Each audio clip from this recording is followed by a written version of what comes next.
What's your favourite Ninjago season? In this video, I'm revealing mine by ranking all Ninjago seasons from worst to best. This is a part 2 of my last ranking. If you've not already, please watch part 1 of this video. I'll leave it in the description. Anyways, let's put on our Sensei Wu hats and talk about some Ninjago. Oh my god, bro. Oh, hell no.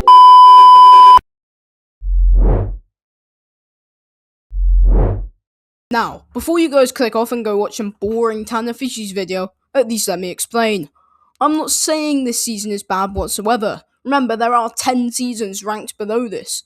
I just think this season is not as good as the community try and glaze it to be. Now that's out of the way, I believe Possession is a great season. This season introduced us to Moro, by far the most liked villain in Ninjago. He had a very upsetting backstory linked with Wu, something at the time we had never had for a villain. Moro is jealous of Lloyd, believing he could have been the Green Ninja, causing him to possess Lloyd. Then, the whole plot is to find 3 artifacts which could lead you to the first Binjitsu Master's resting place, which holds the Realm Crystal.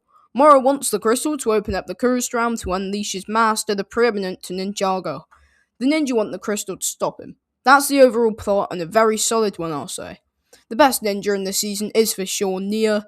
Though she technically isn't a ninja till the final battle, she is the one to defeat the preeminent to save Ninjago. One negative is pacing here. I think at times the story can go really quick and then really slow, and can occasionally get boring in places. Other than some minor issues I have with it, I believe this season rightfully sits in 11th, just missing out on the top 10.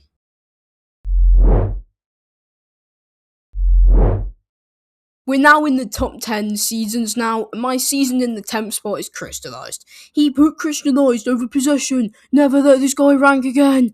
At the end of the day, it's my list, not the official list for everyone. So, if you don't like it, I don't really care. Crystallized is, in my opinion, a great season. As the final season of the original Ninjago show, it does not disappoint in many ways. This season has the main issue of bringing Nia back after her emotional send-off in Seabound, but to be honest, the goods of the season do outweigh the bads. The whole Crystal Army, which was quite literally too powerful and could only be defeated by Garmadon for most of the season, was epic to experience.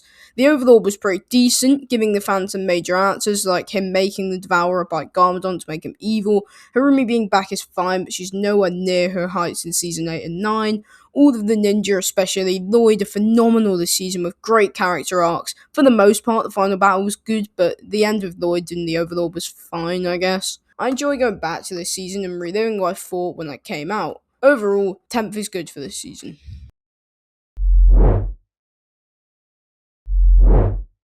From here on, I think every season going forward is fantastic, starting with Seabound. This is a season with Nia obviously the main ninja here. The whole plot consists of the ninja exploring underwater to discover what made Nia lose control of her powers. During this, they come across the Melopian Kingdom, led now by Prince Kalmar after killing his father. Kalmar wants to release Wojira, the source of water and wind elemental powers. Kalmar succeeds with this by placing the Sea and Storm amulets on Wojira's head to awaken her. Wojira is defeated by Nia sacrificing herself by merging with the sea. This ending is the second best Ninjago fake out ever and was enough to make anyone cry. The ninja were great, with Jay being brilliant throughout. I love this season, and I think 9 is fair enough for it.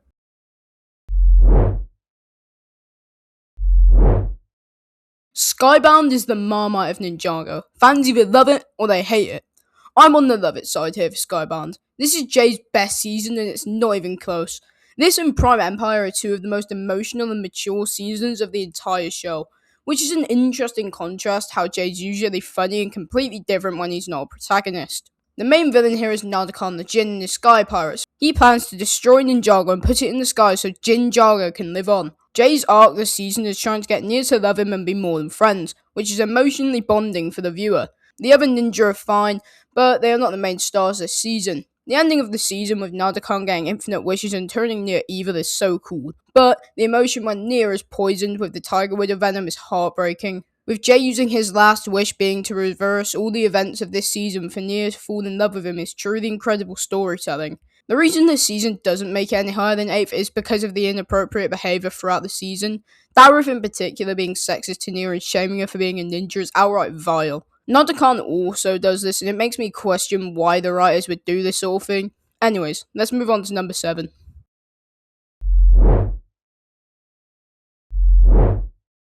This is the latest season of Ninjago, and we're still waiting for part 2 of this season, most likely in September.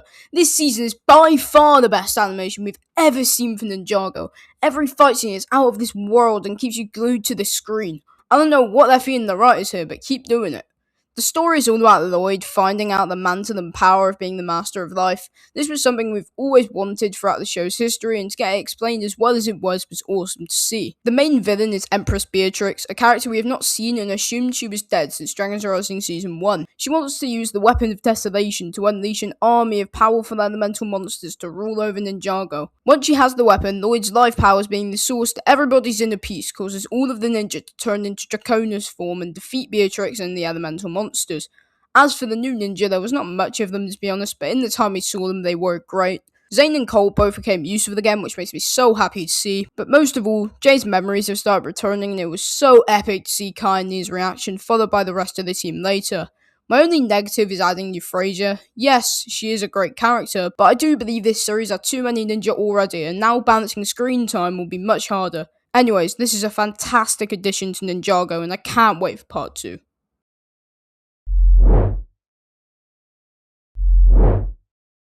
From here, every season is the best of the best and are absolutely phenomenal. Starting off, just missing the top 5 is Rise of the Snakes. This is the first season of the show and is possibly one of the best stories in Ninjago. The plot consists of young Lord Garmadon releasing all the Serpentine to defeat the ninja. Once the Serpentine tribes have all abandoned and betrayed Lloyd, Pythor takes control of all the tribes to release the Great Devourer. That's the most basic description possible and it's already so exciting. Every ninja is incredible and have an important plot with each of their true potentials. Lloyd is revealed to become the Green Ninja, Wu brings Garmadon to help rescue Lloyd from the Serpentine, the Devourer gets released and is defeated by Garmadon going into rage mode and stabs him in the forehead. I could go on and on, but for time reasons I'm going to move on to number 5.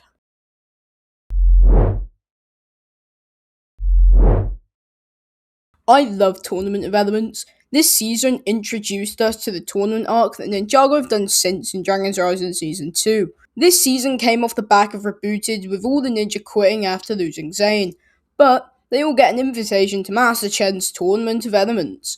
This tournament is absolutely fantastic. I love watching all the different battles and games that go on during this season. For my favourites, I love Lloyd vs Camille, Kai vs Ash, and Jay vs Cole. The ninja eventually find out what is going on and this isn't a tournament for fun as it's Chen stealing everyone's powers. Kai destroys Chen's staff and everyone gets their powers back. Chen turns him and all of his followers, including Garmadon and his daughter Skylar, into Anacondri warriors. They head to Ninjago where Garmadon sacrifices himself by opening the curse realm to banish Chen's army forever. This season would almost be perfect if they stayed on Chen's island rather than going back to Ninjago. I adore this season and it definitely deserves a place in the top 5.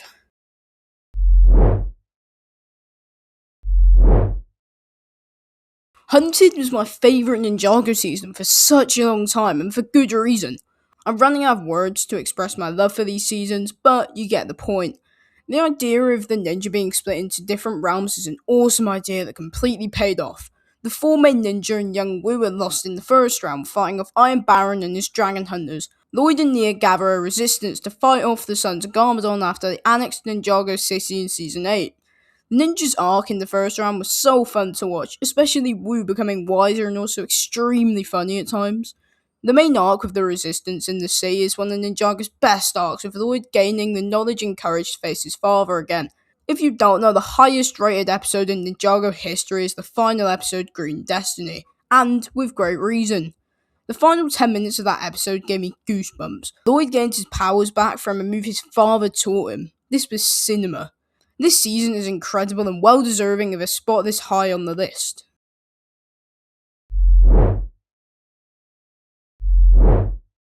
Hunted may have been great, but Sons of Garmadon is on another level. The emotional bond throughout this season is something Love Island could never pull off in a million years. Lloyd having a crush on Harumi for the entire season, just for Harumi to reveal she's the main villain this whole time. This was beautifully written, a masterpiece.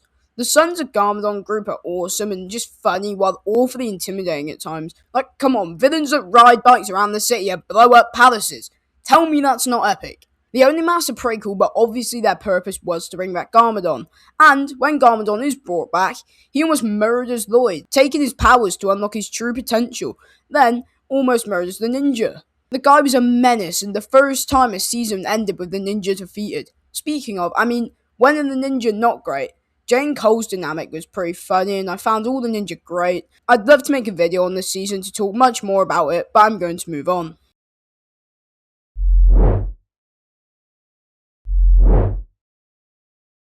This is not surprising for me to put this so high as a huge Cole fan, but this season hits you in so many different emotions.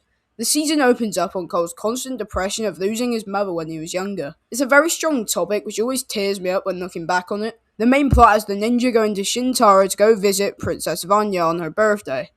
Cole explores underground and finds a Venge Stone mine with geckos and monks tirelessly working for the Skull Sorcerer, who catches Cole and eventually the rest of the ninja. Once everyone escapes into other parts of the mountain, the Skull Sorcerer is revealed to be the King Vangelis. All the ninja are caught again, showing how great of a villain Skull Sorcerer was. Like, he captured the ninja multiple times this season, which is something no villain had done before. The finale consisted of Cole, rather than being upset over his mother, decides to make her proud by achieving the all-powerful Spinjitzu burst to defeat the Skull Sorcerer. Kinda have a cool dynamic throughout the season, but it's not really important. This season was so good and was only topped by the best Ninjago season ever made, which we will get to now.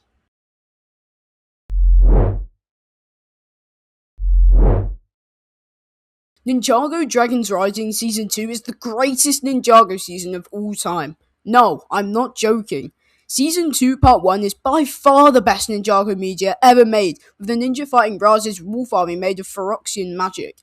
His whole overlooming plan is to release and control the Forbidden Five, a team of corrupted elemental masters banished many years ago. It's such a good plot point and it makes you excited for the season. Season 2 Part 2 consists of a tournament arc with the aim of releasing the rest of the Forbidden Five after they failed to in Season 2 Part 1. In the end, all of the five are released and they run away to fight another day. Aaron in this season shows how much he developed from Season 1, being useful to the team. Sora is also great, being the victor of the tournament, showing her increased value to the ninja. This is where we see Jay for the first time since Crystallized, and it's so cool how the writers did it with the evil arc. The main ninja are all great, but to highlight, I'd go with Kai and Lloyd having their own important and respective arcs. I have zero complaints with this season, and it will take some season to overtake it as my absolute favourite Ninjago season of all time. Well, there you have it. That's my ranking of all of the Ninjago seasons from worst to best. If you enjoyed this video, please consider liking and subscribing. You don't have to if you don't want to. All I would ask from you is that you go and watch some other YouTubers in the Ninjago community. There's loads of creators out there and we should all be supporting each other to make the best content possible. Anyways, thanks for watching, see you later.